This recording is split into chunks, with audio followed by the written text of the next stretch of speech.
दोस्तों, आप में से हर किसी का खाता किसी न किसी बैंक में तो होगा ही। लेकिन क्या जिस बैंक में आप खाता रखते हैं उस बैंक से जुड़ी खबर पर नजर रखते हैं या नहीं रखते हैं? अगर नजर नहीं रखेंगे तो हो सकता है कि आप पैसे को सुरक्षित रखने के लिए बैंक में पैसे रखें हैं, लेकिन आपको आपके बैंक से ही आपका अपना ही पैसा निकालना मुश्किल हो जाएगा, क्योंकि आरबीआई पिछले कुछ समय से बिना बताए ही बैंक पर प्रतिबंध लगा देता है या बैंक का लाइसेंस रद्द कर देता है, जिसकी वजह से उस बैंक के खाता धारकों को अपना पूरा पैसा निकालना मुश्किल हो जाता है। पूरा तो छोड़िए, थोड़ा बहुत पैसा भी निकालना मुश्किल हो जाता है। तो देश के केंद्रीय बैंक भारतीय रिजर्व बैंक यानी आरबीआई ने एक और बैंक पर प्रतिबंध लगा दिया है, और यह बैंक है राजस्थान के पाली जिले के सुमेरपुर स्थित Sumerpur mercantile urban cooperative bank. फिर से बैंक का नाम सुन लीजिए, Sumerpur mercantile urban cooperative bank.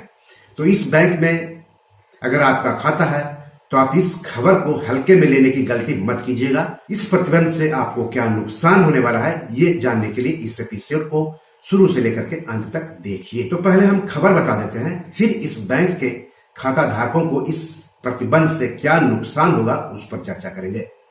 तो दोस्तों, आरबीआई ने राजस्थान के पाली के सुमेरपुर स्थित Sumerpur mercantile urban cooperative bank पर 6 दिसंबर 2022 के कारोबार की समाप्ति से अगले 6 महीने तक के लिए प्रतिबंध लगा दिया है। यानी बैंक अगले 6 महीने तक फिलहाल पाबंदी के साथ कारोबार करेगा, यानी कि जैसा वो पहले से कारोबार करता आ रहा है आजाद रूप में, स्वतंत्र रूप में, वो अब आजादी नहीं रहेगी। बैंक की खराब वित्तीय स्थिति के कारण आरबीआई ने ये पाबंदी लगाई है। तो इस पाबंदी का मतलब क्या है बैंक के लिए भी और बैंक के जो खाता धारक हैं उनके लिए भी? तो सबसे पहले हम बात कर लेते हैं कि बैंक के लिए इस पाबंदी का क्या मतलब है। तो यह बैंक यानी कि राजस्थान के पाली के सुमेरपुर स्थित Sumerpur mercantile urban cooperative bank भारतीय रिजर्व बैंक से लिखित रूप में पूर्व अनुमति लिए बिना कोई भी लोन और एडवांस ना तो देगा, ना ही उसका नवीकरण यानी रिन्यूअल करेगा, कोई निवेश नहीं करेगा, निधियां यानी कि फंड्स उधार लेने और नई जमा राशियां यानी डिपॉजिट्स जैसे कि एफडी या सेविंग्स डिपॉजिट स्वीकार करने समेत अपने ऊपर कोई भी देयता यानी लायबिलिटी नहीं लेगा, कोई भुगतान नहीं करेगा और न ही भुगतान करने के लिए सहमत होगा, भले ही भुगतान उनकी देनदारियों और दायित्वों की चुकौती से या फिर किसी दूसरे काम से संबंधित क्यों न हो। कोई समझौता या इस तरह की कोई व्यवस्था नहीं करेगा।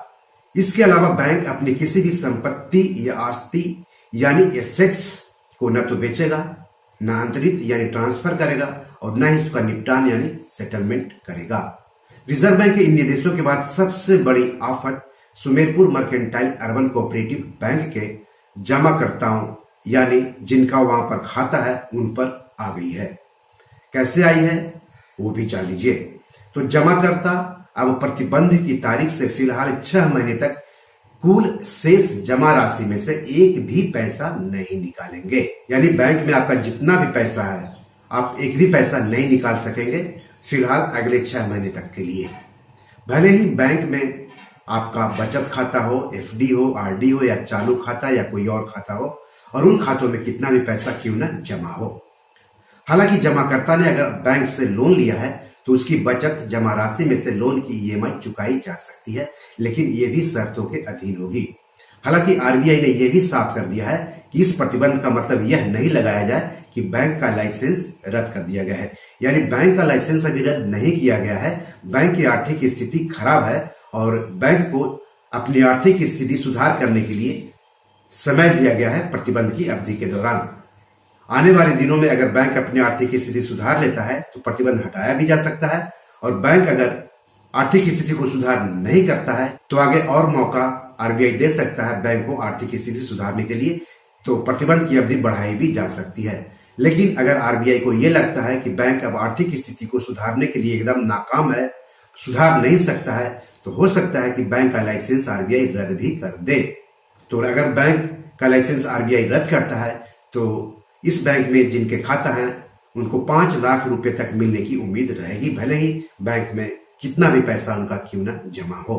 रिजर्व बैंक के इस निर्देश की प्रति बैंक परिसर में भी प्रदर्शित की गई है, तो आप अपने बैंक में भी जाकर ये निर्देश देख सकते हैं या फिर अपने बैंक में जाकर संबंधित अधिकारी से इस बारे में विस्तार से बात कर सकते हैं। दोस्तों, जो जमा करता है यानी जिनका इस बैंक में अकाउंट है, उनके लिए कुछ सवाल है और उन सवालों पर उन्हें जरूर गंभीरता के साथ विचार करना चाहिए, नहीं तो उनकी मुश्किलें और भी बढ़ सकती है। तो अगर किसी ने पाबंदी लगने की तारीख तक किसी को उस बैंक का चेक दिया होगा तो क्या होगा, या फिर उस बैंक से किसी के लोन की ईएमआई किसी और बैंक में अपने आप नियत तारीख को जाती होगी और वह तारीख प्रतिबंध की तारीख यानी 6 दिसंबर 2022 के बाद की होगी तो क्या होगा।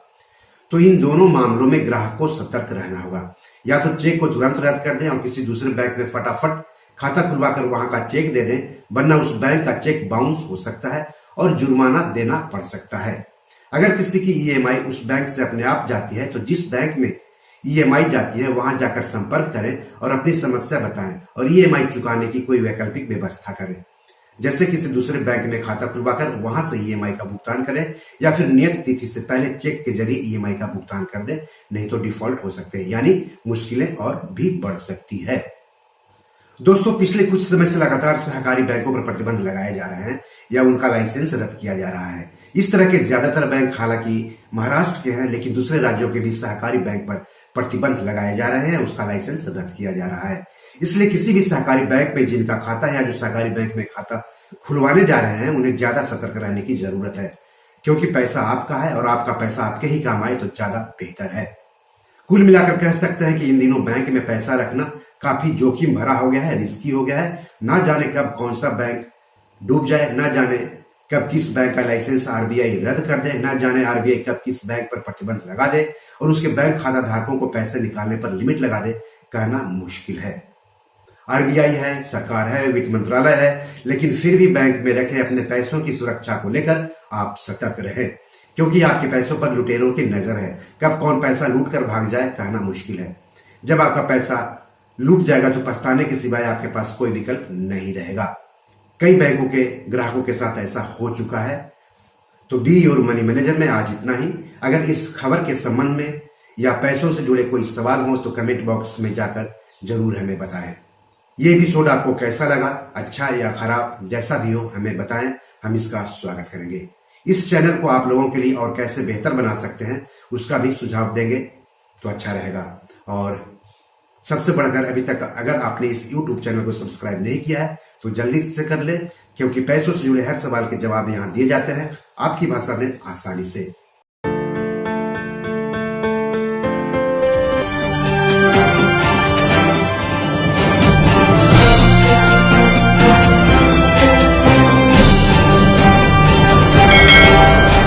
दोस्तों, ये मेरी 7 किताब है जो कि amazon.com पर पब्लिश है। आप इसे डाउनलोड करके पढ़ सकते हैं। इन किताबों के लिंक्स इस वीडियो के डिस्क्रिप्शन में दिए हुए हैं। इन 7 किताबों में से 5 किताब मनी मैनेजमेंट पर है, यानी पैसा निवेश करके अधिक पैसा कैसे कमाएं पर आधारित है।